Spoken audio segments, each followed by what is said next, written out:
लक्ष्मीप्रसाद देवकोटा विराट प्रतिभाशाली र महान कवि लक्ष्मीप्रसाद देवकोटा नेपाली साहित्यका अतुलनीय योगदान दिने चिरस्मरणीय स्रष्टा हुन्। नेपालको प्रकृति, नेपाली धरती, नेपाली संस्कृति र नेपाली भाषा साहित्यलाई मुटुदेखि नै माया गर्दै साहित्य सिर्जना गर्ने देवकोटा नेपाली साहित्यका युग पुरुष हुन्।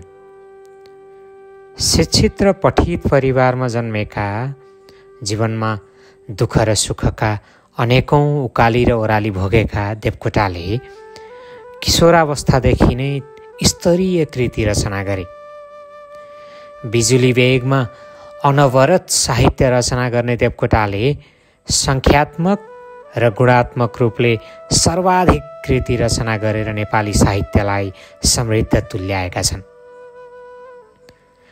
नेपाली साहित्यका शिखर पुरुष लक्ष्मीप्रसाद देवकोटाको जन्म विक्रम सम्वत 1966 कार्तिक 27 गते भएको हो। त्यस दिन लक्ष्मी पूजाको दिन परेकाले घर घरमा दीपावलीको उमङ्ग छाएको थियो। हरेक घरमा धन सम्पत्तिकी अधिष्ठात्री महालक्ष्मीको भव्य पूजा आराधना भइरहेको हर्षद अवसर थियो।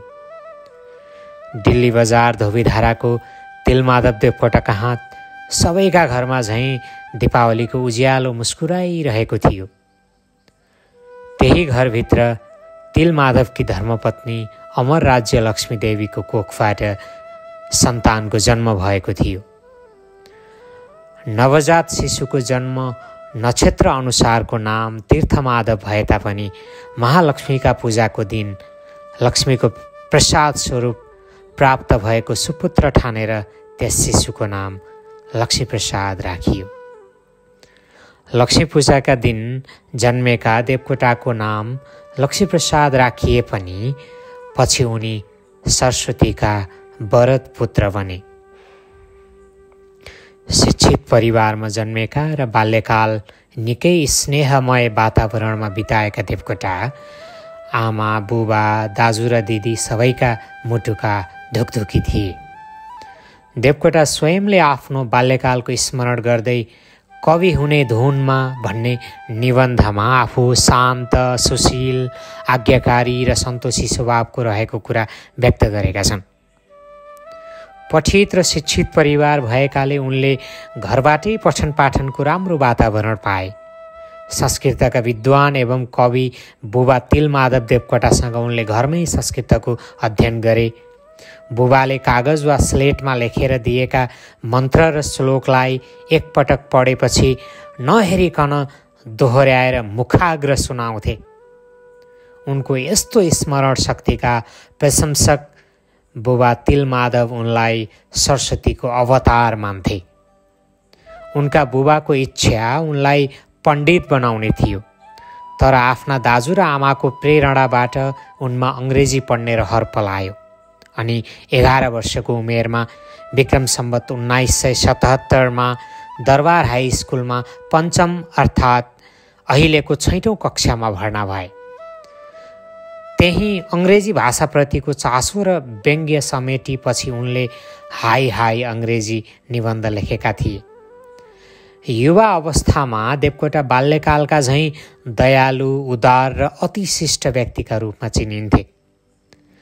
दिन दुखी मानिसलाई भेटे भने सर्वस्व दिन समेत पछि नपर्ने उनको हृदय अत्यन्तै कोमल थियो। मानिसले मानिसलाई दुःख दिएको देख्दा वा मानिसले दुःख पाएको देख्दा उनको हृदय छिया छिया हुन्थ्यो। जातपातका दृष्टिले होस् वा धनी गरिबका दृष्टिले होस्, कसैलाई हेप्नुहुन्न भन्ने देवकोटा मानिसको सेवा नै ईश्वरको सच्चा सेवा र पावन पूजा हो भन्ने ठान्थे। दरबार हाई स्कुल पढ्दादेखि नै कविता लेख्न सुरु गरेका देवकोटाले त्यसै बेला अङ्ग्रेजीमा कविता लेखेर समस्त शिक्षक र सहपाठी साथीलाई चकित पारिदिएका थिए। उनका कतिपय साथी देवकोटालाई आफ्ना दाजुलाई कविता लेख्न लगाएर आफैले लेखे जसरी सुनाउने भनेर आरोप लगाउँथे। उनले साथीहरूकै सामुन्ने धडाधड कविता लेख्दै र सुनाउँदै आरोप लगाउनेलाई नाजवाफ पारिदिन्थे। हुन पनि हो, कसैले आलोचना गरे भने त्यसको जवाफ कुराले होइन कामले दिन सक्नुपर्छ। साथीहरूकै अगाडि 15 मिनटमा दरबार स्कुल शीर्षकको कविता रचना गरी सुनाएपछि त साथीहरू उनकै समर्थक पो बन्न पुगे। तिनै साथीहरूको अनुरोधमा शिक्षकले पनि त्यो कविता हेरे। कविता पढेर दङ्ग पर्दै शिक्षकले देवकोटालाई अङ्ग्रेजी बर्डन पोइट अर्थात् कोपिला कवि भनी टिप्पणी गरे। त्यसो त देवकोटाले 10 वर्षको उमेरमा नै कविता यात्राको थालनी गरेका कुरा समालोचकले स्वीकारेका छन्। उनले नेपाली भाषामा रचना गरेको पहिलो 2 हरफे कविता यस प्रकार छ: घनघोर दुःख सागर संसार जान भाइ, नगरे घमण्ड कहिले मर्नु छ हामीलाई। देवकोटाले किशोर र पूर्व युवा भएको एउटै ढुङ्गामा पारिवारिक जीवन, कलेज जीवन, अनुशिक्षण र साहित्यिक यात्रालाई निरन्तर खियाइरहे। विक्रम सम्वत 1981 15 वर्षको उमेरमा काठमाडौँको चालिसे परिवारकी मनदेवी चालिसेसँग यिनको विवाह भयो। विक्रम सम्वत 1982 16 वर्षको उमेरमा उनले म्याट्रिकुलेसन परीक्षा उत्तीर्ण गरे। जाँच दिएपछि फुर्सदको समयमा अङ्ग्रेजी स्वच्छन्दवादी कवि वर्डस्वर्थ र शेलीका कविता रुचिपूर्वक पढ्न थाले। विक्रम सम्वत 1983 उनी त्यति बेलाको त्रिचन्द्र क्याम्पसमा आइएससीमा भर्ना भए। पढ्दै पनि गर्नुपर्छ, कमाउँदै पनि गर्नुपर्छ भन्ने घर परिवारको आग्रह अनुरूप उनले अनुशिक्षण सुरु गरे। यही पेसाका कारण उनी कक्षामा नियमित उपस्थित हुन पाएनन्। यसबेला उनलाई कलेज जीवन र विज्ञान शिक्षाले भन्दा शेली, वाइडन र म्याथ्यू अर्नोल्डका कविताले तान्यो। विक्रम सम्वत 1985 उनले आइएससी परीक्षा उत्तीर्ण गरेपछि उनी त्यसभन्दा माथिल्लो कक्षामा विज्ञान नपढी अङ्ग्रेजी, अर्थशास्त्र र गणित विषय लिएर त्रिचन्द्र कलेजमै मानविकीतर्फको स्नातक तहमा भर्ना भए। उनले विक्रम सम्वत 1987 बिए उत्तीर्ण गरे। त्यस बेलासम्म 12 घण्टे अनुशिक्षणसँग जुधेर भए पनि केही गीत र कविता रचना गरिसकेका थिए। देवकोटाले जीवनमा पारिवारिक वियोगका असह्य पीडा खप्नु पर्यो। उनी 25 वर्षको हुँदा विक्रम सम्वत 1991 असार 24 गते उनले आमा अमर राज्य लक्ष्मी देवीलाई गुमाउनु पर्यो। त्यसको 1 वर्षपछि विक्रम सम्वत 1992 जेठ 25 गते बुबा तिलमाधव देवकोटाको पनि देहावसान भयो। विक्रम सम्वत 1992 मै जन्मेकी लक्ष्मीप्रसाद देवकोटाकी माइली छोरीको जन्मेको 2 महिनामै मृत्यु भयो। यसरी देवकोटाले 25-26 वर्षको उमेरमा बुबा, आमा र छोरी गुमाउनु पर्दा उनको हृदय कति छिया भयो होला। उनको जीवनमा आइपरेका यस्ता कहाली लाग्दा पीडाले उनलाई विह्वल बनायो। तर पनि उनले साहित्य सिर्जना यात्रालाई अघि बढाइरहे। त्यसबेला उनले लेखेका रचनामा आफन्तको मृत्युबाट सृजित वेदनाका साथै प्रकृतिको स्वच्छन्द र भावमय वर्णन पाइन्छ। छाँगो छङछङाए झैँ बिजुली बेगमा कविता लेख्ने देवकोटा नेपाली भाषा साहित्यका स्वच्छन्दवादी साहित्यकार हुन्। उनले विभिन्न साहित्यिक विधामा कलम चलाएका छन्। उनका शाकुन्तल, सुलोचना, महाराणा प्रताप, प्रमिथस आदि प्रसिद्ध महाकाव्य हुन्। उनले मुनामदन, कुञ्जिनी र लुनी जस्ता दर्जनौं खण्डकाव्य लेखे। उनले यात्री, पागल र प्रभुजी मलाई भेडो बनाऊ जस्ता सयौं कविता लेखे। उनले कविता विधामा मात्र आफ्नो कलमलाई सीमित गरेनन्। उनले लेखेका साह्रै गहकिला निबन्ध लक्ष्मी निबन्ध संग्रह दाडिमको रुख नेरमा सङ्कलित छन्। उनको एउटा सावित्री सत्यवान भन्ने नाटक र चम्पा उपन्यास समेत प्रकाशित छ। वास्तवमा उनले लगातार 4 दशकसम्म विभिन्न विधाका दर्जनौं साहित्य कृति रचना गरी नेपाली साहित्यलाई समृद्ध तुल्याए। जति बेला ताते गर्दै नेपाली साहित्य क्रमशः किशोर वयतिर चढ्दै थियो, ठिक त्यति बेला नेपाली साहित्यले उनको कलमको जादुमय स्पर्श पायो। त्यसपछि नेपाली साहित्यले विश्व साहित्यकै हाराहारीको प्रौढताको शिखर छुन पुग्यो। उनी कुरा गर्दा गर्दै कविता लेख्न सक्थे। अझ भनौँ उनी कवितामा कुराकानी गर्न सक्थे। त्यसो नहुँदो हो त 3 महिनामा शाकुन्तल महाकाव्य, 10 दिनभित्रका 60 घण्टामा सुलोचना महाकाव्य र एकै रातमा कुञ्जिनी खण्डकाव्य लेख्नु जोसुकैका लागि सम्भव हुने कुरा कहाँ थियो र? साहित्यमा देवकोटाका लागि भने असम्भव केही थिएन। अरू कविको नजरबाट ओझेल परेको झ्याउरे छन्द अर्थात् लोक भाकालाई मुनामदन मार्फत देवकोटाले नै शिखरमा पुर्याएका थिए। आफ्नो जीवन अवधिमा उनले कविताका क्षेत्रमा 700 जति फुटकर कविताका साथै आधा दर्जन महाकाव्य रचना गरे। यिनै योगदानका कारण उनी नेपाली भाषा साहित्यमा सर्वोत्कृष्ट कविका रूपमा प्रख्यात छन्।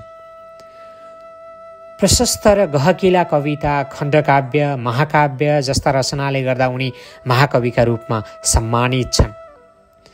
देवकोटाको जागिरे जीवनयात्रा पनि नदी झैँ एकनासले कहिल्यै बगेन। उनको जीवनमा कहिलेकाहीँ कहाली लाग्दा दुःख निम्तिए। देवकोटा 34 वर्षको उमेरमै विक्रम सम्वत 2000 भदौ 11 गते नेपाली भाषानुवाद परिषदमा नेपाली पुस्तक लेखकका रूपमा जागिरे भए। यो जागिरे अवधि उनको लेखन यात्राको स्वर्णकाल रह्यो। यसै समयमा नै उनले उत्कृष्ट खालका महाकाव्य र खण्डकाव्यका साथै थुप्रै कविता, गीत, बाल कविता, कथा र निबन्ध रचना गरेका छन्। देवकोटाको महासागर जस्तो प्रतिभा राणाहरूको निरङ्कुशताको साँघुरो सुरुङभित्र कसरी बग्न सक्थ्यो र? मुलुकमा जति बेला प्रजातन्त्र प्राप्तिका लागि क्रान्तिको आगो सल्कँदै थियो, त्यति बेला उनले पनि विद्रोहको बाटो समाते। उनी विक्रम सम्वत 2004मा प्रजातान्त्रिक आन्दोलनमा संलग्न भए। उनी घर परिवार कसैलाई थाहा नदिई बनारसतर्फ प्रवासिए। त्यहाँबाट निस्किने युगबाणी पत्रिका मार्फत निरङ्कुशता विरुद्ध युगले चाहेको विद्रोहको बाणी फुके। त्यहाँ उनी सिकिस्त बिरामी परे। शारीरिक अवस्था झन्झन बिग्रदा बोल्न पनि नसक्ने अवस्थामा पुगे। अशक्त भई प्राणै जोगाउन मुस्किल परेपछि उनले विदेशमा बसेर मर्नुभन्दा आफ्नै देशमा बसेर सक्दो सेवा गर्ने विचार लिएर काठमाडौँ आए। उनी त्रिचन्द्र कलेजका प्राध्यापक पनि भए। उनी 2013 सालमा डाक्टर केआई सिंहको मन्त्रीमण्डलमा शिक्षा मन्त्री बने। यसरी उनले नेपालको उच्च पदस्थ शिक्षा मन्त्री जस्ता गहन जिम्मेवारी वहन गरेका थिए। उनी नेपाल एकाडेमीको प्राज्ञ र त्रिभुवन विश्वविद्यालयको कमिसन सदस्य पनि बने। पदको शिखरमा पुग्दा होस् वा पदमा नरहँदा होस्, उनको साहित्यकार व्यक्तित्व कहिल्यै मुर्झाएन। जहिलेसुकै फक्रिरह्यो, फुलिरह्यो। कविता, गीत, निबन्ध, नाटक, उपन्यास लगायत थुप्रै रचनाका फूल उनको सिर्जनाको बारीमा निरन्तर फुलिरहे। देवकोटाको साहित्यिक यात्रा विचार र सृजनात्मक प्रवृत्तिका दृष्टिले पनि आरोह अवरोहपूर्ण रह्यो। सुरुमा संसारलाई घनघोर दुःख सागर ठान्ने देवकोटाले मानव सेवालाई, धर्म र कर्मलाई ईश्वरको पूजा ठान्दै भिखारी कवितामा मानवतावाद र कर्मवादको शङ्खनाद गरे। त्यस्तै जरुर साथी म पागल भन्ने पागल कविताका देवकोटा प्रभुजी मलाई भेडो बनाऊ भन्ने कवितामा विद्रोही कविका रूपमा देखिन्छन्। खहरे झैँ गडगडाएर स्वच्छन्द बगेका शाकुन्तलका देवकोटा प्रेम, मानवता र उदारता प्रकट गर्ने मुनामदनका देवकोटाको भव्य र उदात्त रूप नेपाली साहित्यमा परिचित छ। कुनै बेला उनले उद्देश्य के लिनु, उडी छुनु चन्द्र एक कविता लेख्दा धेरैले उनलाई तरङ्गी र लहडी भने, तर त्यो लहड नभई दूरदर्शिता थियो। जुन कुरा उनी दिवंगत हुनुभन्दा केही समयअघि रुसको रकेट चन्द्रलोक पुगेपछि प्रमाणित भयो। देवकोटाले जीवन भोगाइका क्रममा जे देखे, जे भोगे र जे अनुभूत गरे त्यसलाई आफ्ना कृतिमा उतारेको देखिन्छ। जीवन भोगाइका क्रममा देखे भोगेका यावत विषयवस्तुलाई विभिन्न सिर्जना मार्फत प्रस्तुत गर्नु नै उनको सिर्जना यात्रामा देखा परेको विविधता हो। देवकोटाले जे लेखे र जुन जुन जिम्मेवारी पाए, प्राय ती सबैमा उनले राष्ट्रको हितमा काम गरेर आफ्नो अब्बलता प्रदर्शन गरे। देवकोटा आफूले हात हालेका हरेक क्षेत्रमा एक असल व्यक्तित्वका रूपमा चिनिए। उनका चेला आज पनि उनी जस्तो शिक्षक र प्राध्यापकसँग तुलनीय व्यक्ति भेट्न नसकेको कुरा गर्छन्।